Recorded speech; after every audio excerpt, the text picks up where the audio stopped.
I quietly built a lottery draw machine at home. I dropped in 49 normal balls, but I injected a clear liquid into 7 of them. I only meant to change the weight by 0.1 gram. Just that tiny difference could mess with how they moved inside. At the exact second of the draw, I hit the switch on the dot, then the air pressure slowly bled out. Next, the balls rolled out like they were supposed to. Perfect. I looked down at my ticket. Every number matched. I was one step from the jackpot. I only needed the key to the ball case, so I went straight to Jack on staff. I told him the company needed the keys for a promo event, but Jack got tense right away.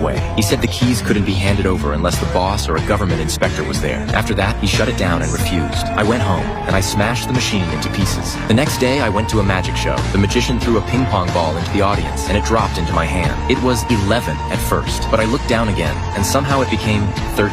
I got interested right away. Maybe I could pick up something from this. After the show, I waited outside the theater and stopped the magician. I asked how he switched the ball right under everyone's nose. He said it wasn't a one-man job. It took teamwork, but I kept pushing, asking how the team worked. Then he warned me we didn't have much time. Next, I pulled out my wallet. I said I would pay for his time. My first piece of advice is that you're too fucking old to start a career as a magician. But, I'll give you a few tips. The first thing you need to know is that in any trick, the function of your team is the same for everyone.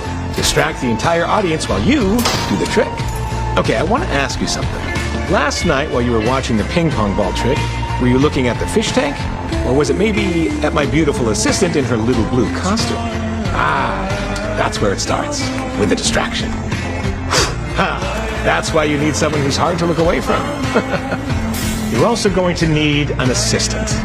It's essential to the team. His words kept looping in my head. Make the audience see only what you want them to see. What I needed was a team, people who could help me sell the performance in front of everyone. So I went to a film studio. I pulled Barton and Matthew aside and asked if they wanted to win prizes, make some money. But Matthew thought I wanted them to steal something. I told him, no stealing.